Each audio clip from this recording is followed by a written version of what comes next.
Then Joey and Vanessa started making out, and all I could yell was enough. Enough already. We had to suffer through their cringe little weird sex thing the other day.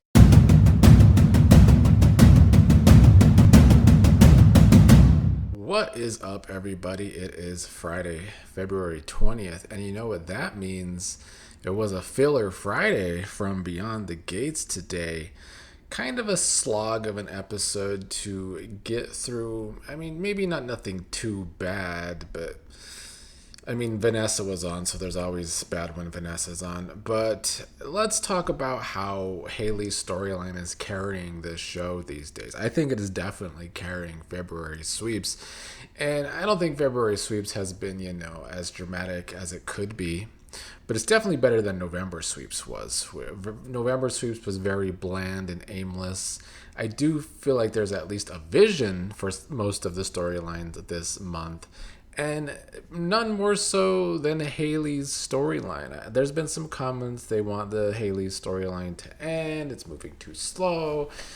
And kinda. It's moving at a decent soap opera pace. Like, for me personally, who has watched a lot of soap operas, the pace for Hayley's storyline is fine with me right now. Because there's a lot of different moving parts. And I think another reason why the storyline is working better than others is that we're seeing it all play out on screen, which, as you know, like the Jacob storyline, some of the stuff already playing off screen doesn't really hit as good. Well, today Bill and Hayley were at the hospital with Bill still wanting to bring the scumbag that mugged her down.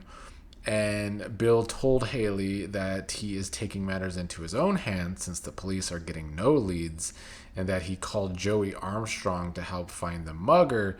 This upset Hayley because she doesn't want Bill going to Joey, because working with someone like Joey could get Bill in trouble with the law. Hayley was saying she wasn't comfortable with Bill being involved with a man like Joey. And we'll circle back to that because there's moving parts, like I said. Randy was at Orphe Jeans today and ran into Mona again. They have been bringing these two side characters into each other's orbit lately. And I'm intrigued. I don't know where they're going with it, and I think that's a good thing. Mona wanted him to stay and talk for a while. Randy was saying that he was sure that she wouldn't want her church friends to see her hanging out with an associate of Joey Armstrong. Mona was going on about how she's doing a renewal of spirituality at the church and wanted Randy to come to the church with her. And Randy didn't seem too keen on that at first because he doesn't want to be her project, but she got him to stay and chat a while. Mona thinks that Randy would be better off working for Joey, but was saying that she's not condemning him. She says she has known many Randys in her life, and people like Randy are good men, and she knows that because of the way he saved Vanessa with that guy the other day, and he held a door open today at Orphe Jeans, which made her think that too. And she was saying that Randy has character, and I think these scenes were trying to evolve the Randy character maybe, which I'm fine with. Mona was saying that beneath Randy's rough exterior is a gentle man, and was saying that Randy is smarter than most folks give him credit for. And it seemed to convince Randy to maybe stop by the church sometime. I did like the line of Mona saying that Randy is smarter than most folks give him credit for, because the actor that plays Randy was in my comments last week, Maurice P. Carey, saying that Randy is actually smart. So they are evolving Randy's character here. I don't know if this is going to be like the show trying to rehabilitate Randy's character, and that's what this budding relationship with Mona is about. And maybe Randy will become a changed man and be okay with bringing down Hayley and Lynette or something. That could be one way it goes, but there's various other ways it could go. I don't know if it will be a romantic relationship with Mona and Randy. That would be kind of wild too. Mona's never been one of the side characters that I've loved, but I do like Randy, so I'm interested to see the reason for these two being in each other's orbits a lot lately. Let's circle back to, well, I guess we'll talk about Joey and Vanessa and get that out of the way first. Joey and Vanessa started this episode with Vanessa wanting to leave because she was supposed to meet Nicole and Samantha today. Vanessa was saying that Samantha wants to be more involved in the clinic. So that's good to hear, since it was Samantha's idea in the first place before Leslie tried to make it her own. So maybe at least Samantha will still be a part of that storyline at some point. Then Joey and Vanessa started making out, and all I could yell was, enough. Enough already. We had to suffer through their cringe little weird sex thing the other day. And today, Joey is the one blindfolding Vanessa. And I have to call out Michelle Val-Jean here, who writes the show, the co-head writer and the creator of the show. She really, really has a crush on Grandpa Gangster herself. And I feel like she thinks that the Vanessa and Joey scenes are hot and really going to get the soap opera audience pumped. But I just don't think this is the hot couple that the show needs, is Vanessa and Grandpa Gangster. Like, can we get some of these younger couples with chemistry? They can maybe be the young hot couple for the show, but instead we're stuck with Tomas and Kat, where there's no chemistry. Eva and Isaiah, who are usually boring. And then Madison and Chelsea, who we see today, who could really put me to sleep. So I wish they could get at some better younger couplings on the show that could be hot, because Joey and Vanessa aren't it. It was Andre and Danny for a while. I think they were that couple, and it's what made that couple so popular. But now that they're an old married couple, that's not really the same. Anyway, because Vanessa and Joey hooked up today, Joey was in good spirits when he met with Randy.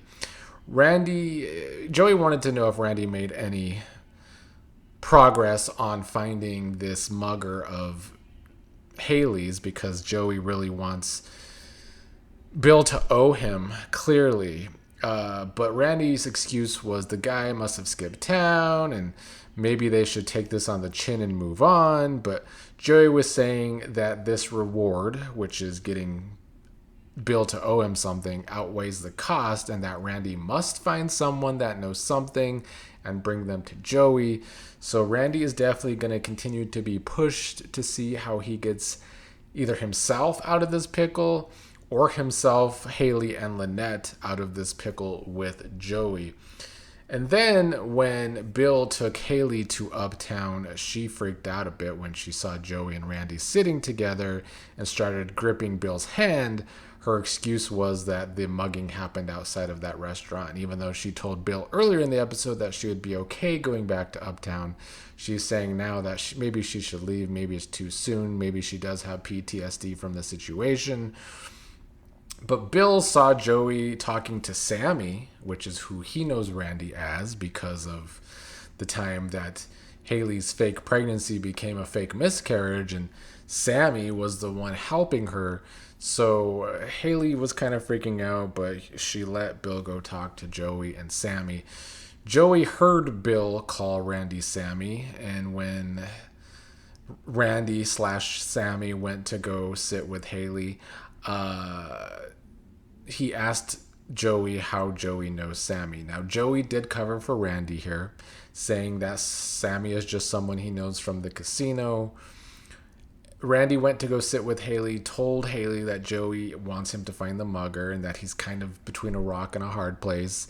And things are kind of closing in on these scammers right now. Well, I'm excited to see how these scammers who tend to struggle with their scamming get out of this situation, or if they don't get out of the situation. When Bill and Hayley were leaving, Hayley again was playing a major victim about how she was mugged. Maybe she'll never get over this. And then Joey was sitting with Randy once again, telling him not to bring his mess to Joey's front door. He doesn't really know what's going on between Randy and Hayley. He still thinks it's an affair, of course. Randy was thankful that Joey covered for him today. But yeah, those were the best scenes today because at least it was a little bit of story movement. Now Bill sees Sammy with Joey. I think more and more things are going to be falling apart for all of Hayley's schemes over the next month or two. And I guess it will become, will Hayley's downfall happen slower than Hayley poisoning Bill, or vice versa? That's kind of what I'm getting from that. Like I said, Chelsea and Madison were on today, but frankly, I really have a hard time caring about their storyline at all. Bill and Chelsea had a conversation. Chelsea was worried about Madison giving up something for her and not going across the world for a year and doing research because they're going to get married now. But by the end of the episode, Madison is able to do research close by, so that problem was fixed. So I don't know what they want us to do with this Chelsea and Madison pairing, because I feel like all of their storylines kind of don't matter, I fear.